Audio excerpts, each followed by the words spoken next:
Do you know just how disturbing some sniping tactics were and how far they went in certain wars? Do you really know why snipers were usually executed soon after their capture, especially female ones? So let's go all the way back to when snipers began their dark military career and then go from there. The first actual concept of a specialized marksman gradually emerged in the 18th and 19th centuries, and the word sniper itself originates from British military slang in colonial India. To snipe meant to hunt the small, fast snipe bird, which required some serious aiming, and the term sniper was applied to sharpshooters, capable of hitting difficult targets at great distances. But remember that this was an era when most smoothbore muskets could barely hit anything at about 80 yards, let alone further than that. Armies had to rely on volume of fire and special tactics to make effective use of them. They would bunch up soldiers in tight formations and wait to get within effective range of the enemy to fire a volley, so at least some musket balls would hit someone. However, everything was about to change drastically. The American Revolutionary War would see the first true examples of sniping when new rifles with long rifled barrels and better ammunition appeared, giving much greater accuracy than early muskets. These rifles were, at the time, very expensive and difficult to come by. They had to be handmade. Basically, they were works of art. But in skilled hands, they could inflict damage on the enemy much greater than any conventional attack, and that was for several reasons. First, although a single sniper was not going to wipe out an entire enemy regiment, with his well-chosen shots targeting the most important people, he was actually inflicting much heavier damage than random musket fire. The other effect, which is often overlooked, was the psychological one. This is what would significantly contribute to the rough treatment captured snipers would experience. Snipers made enemy soldiers constantly on edge, wondering whether a sniper was in an area that was supposed to be safe and secured. It only took a single shot once in a while, someone suddenly dropping dead out of nowhere, to make everyone there carry that fear in the back of their mind. And snipers themselves had some sickening, creative games they would play on their enemies that you're going to hear about in a bit.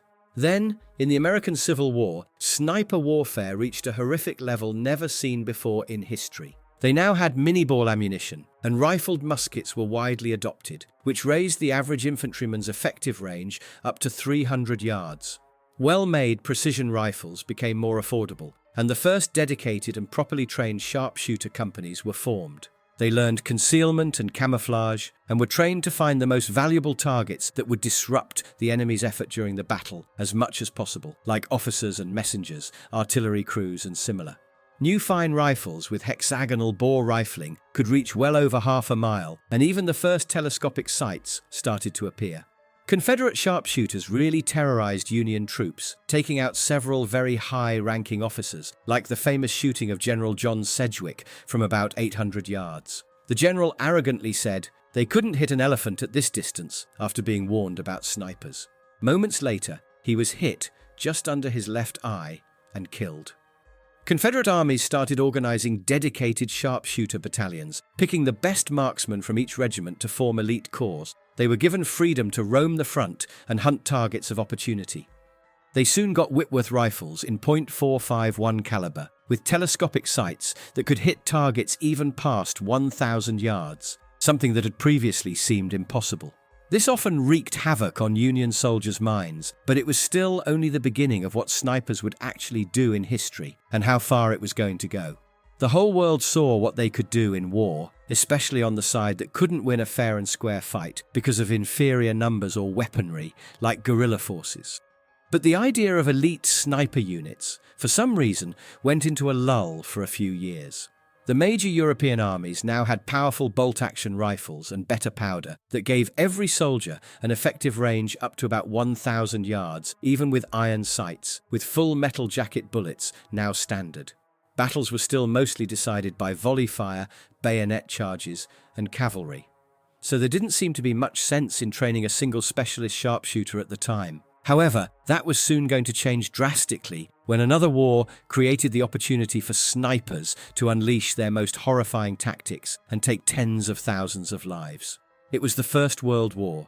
After a brief period of mobile warfare, newly developed machine guns and quick-firing artillery hit the battlefield, and tactics were simply inadequate for this new technology.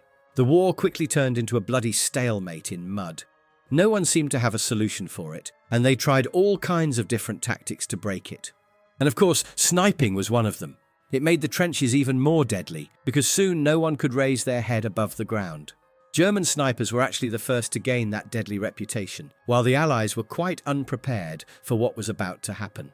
They were quick to deploy quality, handmade precision rifles with the most modern optics in the world at the time, and pair that with elite marksmen who'd been hunters or rifle club members in civilian life. Their sharp eye and aim would pick off any unsuspecting Allied soldier who was carelessly shaving or just trying to fetch some water.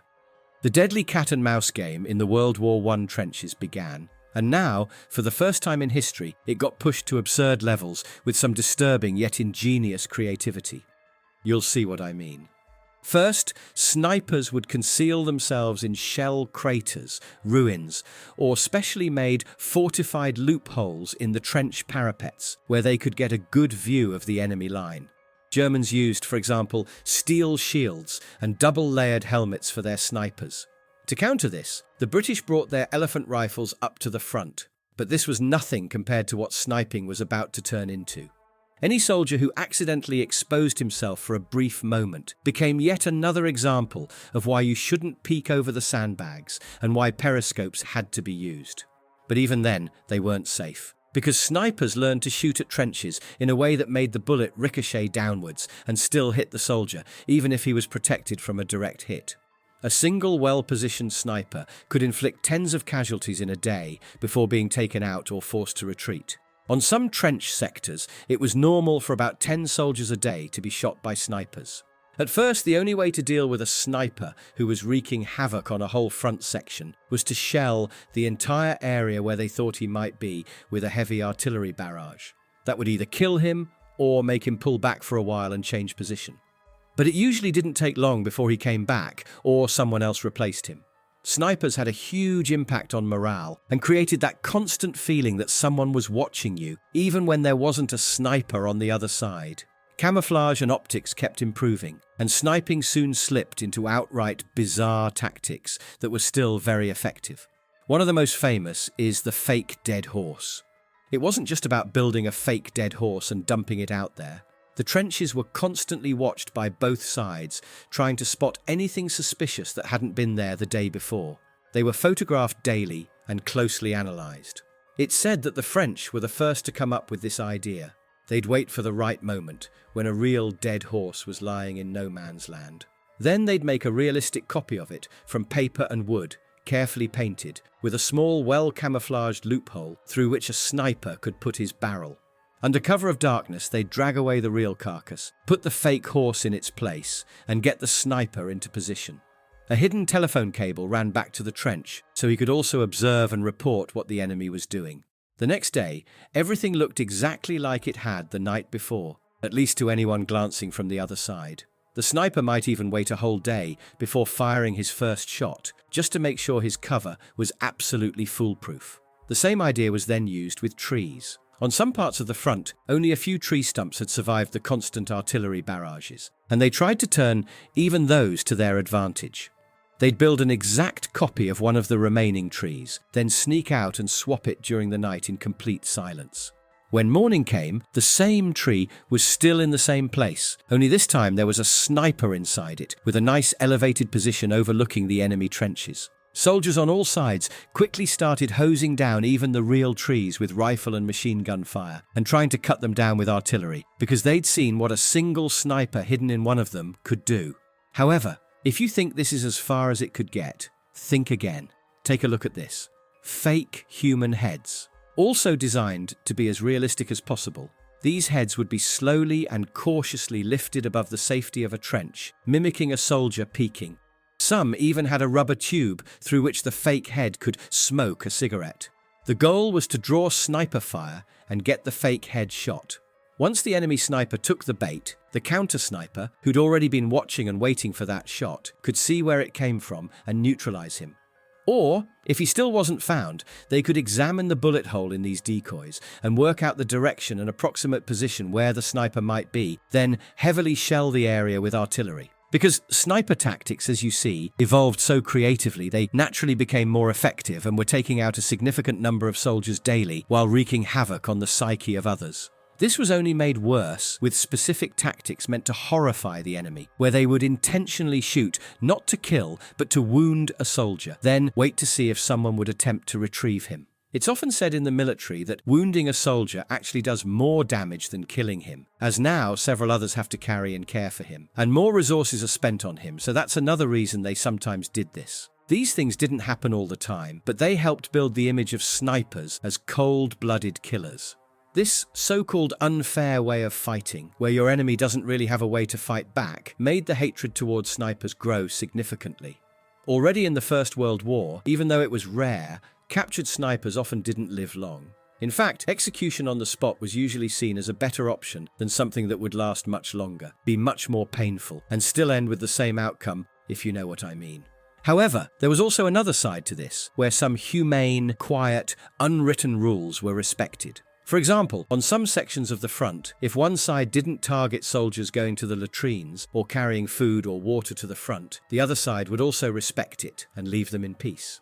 These unwritten truces sometimes lasted for a while in certain areas, but they were always isolated cases and depended entirely on the soldiers on both sides of that section. So when World War I ended, the sniper's role was solidified and clearly there to stay, with the first examples of snipers who had hundreds of kills. On Gallipoli, for example, there were snipers like Billy Singh, who had over 150 confirmed kills, while the real number is said to be closer to 300. Then in the interwar years before the Second World War, snipers were trained in camouflage, patience, aiming, and other skills to make them as deadly as possible, and every major army now had official sniper schools. Some of the World War II battlefields would create ideal conditions for snipers to achieve hundreds of kills, and for sniper duels where enemies would stalk and hunt each other, waiting for the slightest mistake to decide who would win. But instead of trenches, snipers were now far deadlier in urban fighting. They had endless opportunities to hide in bombed-out cities and use high buildings for a good view. Even before World War II, in the Winter War with Finland, the Soviet Red Army got a brutal lesson in what determined snipers could do to an unprepared force, no matter how badly outgunned and outnumbered they were. You've surely heard about Simo Häyhä, the Finnish marksman who perfected the art of decimating Soviet soldiers who showed any sign of rank or authority. It got to the point that commanders began hiding their insignia and ordering soldiers not to salute them in the field, as this would only paint a huge target on their heads. This kind of behavior spread to all sides in areas where the sniper threat was high. Now, the Soviets learned from this, and when the Germans invaded in 1941, they had something waiting for them that would genuinely shock the Wehrmacht. The Red Army deployed women in combat roles, including as snipers, and this wasn't some small experiment. Throughout the war, they trained and sent about 2,000 female snipers to the front. The Germans could accept that women might serve in the military, but only as nurses. Seeing them actually fighting, actually killing their soldiers, infuriated the German high command to a degree that seems almost irrational. But then again, the Nazis already viewed Slavic people as subhuman, and women with rifles apparently pushed them over some kind of edge. German generals issued orders that female combatants were not to be taken prisoner at all. Regular soldiers often took this order and went even further with it. Soviet female snipers knew exactly what awaited them if captured, and this is why many of them carried a grenade with a very specific purpose, one reserved just for themselves, if you know what I mean. The most famous Soviet sniper was Lyudmila Pavlichenko, a young woman who recorded an astonishing 309 confirmed kills, 36 of which were German snipers she killed in duels. There were also male snipers like Ivan Sidorenko with over 500 kills, and several more with similarly extraordinary numbers. But the stories of the women are particularly harrowing, not because of what they did, but because of what was done to them. Take Tatiana Baramzina. Before the war, she was a kindergarten teacher. By 1944, she was a trained sniper with 36 confirmed kills. She volunteered for a parachute raid behind German lines, and when her unit was surrounded, she fought until her ammunition ran out. She was captured, and what happened next can't be described here without this video being removed. Let's just say that her execution involved things that go well beyond what any human being should ever have to experience, and leave it at that. Then there were Maria Polivanova and Natalia Kovshova, a pair of teenage snipers who fought together and accounted for over 300 kills by 1942. During one engagement, they were wounded and found themselves surrounded by German soldiers closing in. They knew exactly what capture would mean for them. So they pulled the pins on their last grenades and made sure they wouldn't be taken alive.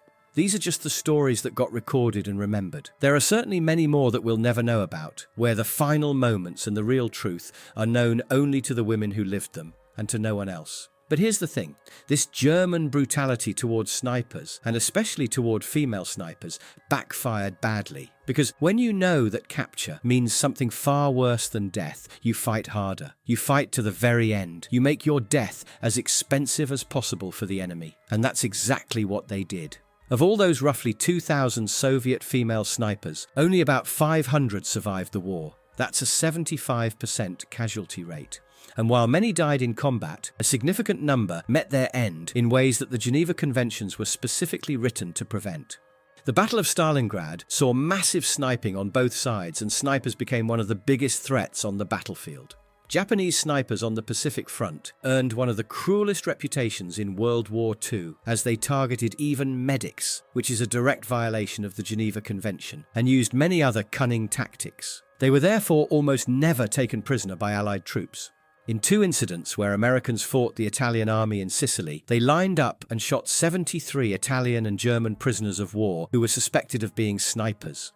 They did it after several really bad engagements where snipers were shooting wounded men and medics and inflicting heavy losses, so the Allies got furious with them and wanted to send a strong message. The same thing went on beyond World War II and carried over into all major wars up to the present day. The Vietnam War gave us another dark example of just how personal the hatred towards snipers could get, and this one involved a woman who became infamous among American troops. She was known only as Apache. Apache wasn't just a sniper, she was also an interrogator, and she became notorious for the methods she used on captured American soldiers. What made it even worse was that she liked to carry out these interrogations within earshot of American positions, close enough that the Marines could hear exactly what was happening, but couldn't do anything to stop it. This went on until the legendary Marine sniper Carlos Hathcock finally tracked her down and put an end to her career. The story of Apache is one of those cases where the line between sniper and something far darker gets blurred, and it helps explain why the rules of war tend to become suggestions when snipers are involved. Moving forward, the only real change is that tactics and technology for sniping evolved, with ever better rifles and optics. While standard sniper teams usually consist of a sniper and a spotter working closely together. There are also night vision and other devices that give the sniper a complete advantage on the battlefield, but they also bring dangers with them, as the other side can more easily uncover their position and eliminate them. The ranges where they're effective are always increasing, and even now, with the integration of AI technology for calculating a bullet's flight path and other parameters, longest shot records are constantly being broken in today's wars. And even in modern conflicts, the pattern continues. Take Irina Starikova, a pro-Russian sniper fighting in Ukraine under the call sign Bagheera. She reportedly had over 40 kills, and some of those were allegedly not military targets at all. When she was wounded and her own unit left her behind, she was captured by Ukrainian forces. Now, given everything we've talked about, given the historical precedent for what happens to snipers, especially female snipers, when they're captured, you might expect this story to end the same way. But it didn't. Instead of immediate execution, she was given medical care. An investigation will determine what happens to her eventually. But the fact that she's alive to face that investigation at all is, frankly, unusual by historical standards.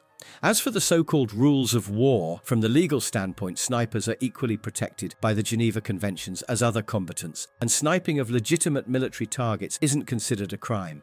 But the reality on the battlefield is usually very different, and the rules are much harder to actually implement, and all wars are dirty. However, from the sniper's perspective, the psychological burden is also significant. They weren't all cold-blooded killers, like they're sometimes portrayed as. They were human after all. Seeing so closely through your optic what you just did to another human being leaves a significant mark on the mind. It's not the same as firing a machine gun or rifle, and not even knowing whether you hit someone or not. Sniping wasn't close range, but it was definitely personal. They would sometimes observe their targets for days, and in a way, get to know them and their routines before being ordered to execute them. Sniper teams sometimes even gave names to their targets. For example, if they monitored an enemy compound for days, they'd name guards or targets for easier orientation. And after several days, they'd finally get the right chance to shoot. Many of them were wrecked mentally and scarred for life after the war had ended. We have one such example from recent times where a sniper did something horrible, and he didn't even fully understand why. It went so far that after years of guilt, he ended it all, but left a letter where he explained exactly what he did and what had happened to him afterward. But it can't be mentioned here on YouTube, so if you really want to see just how far the real horrors of sniping can go, comment under the video with the word letter, and we'll send it to you.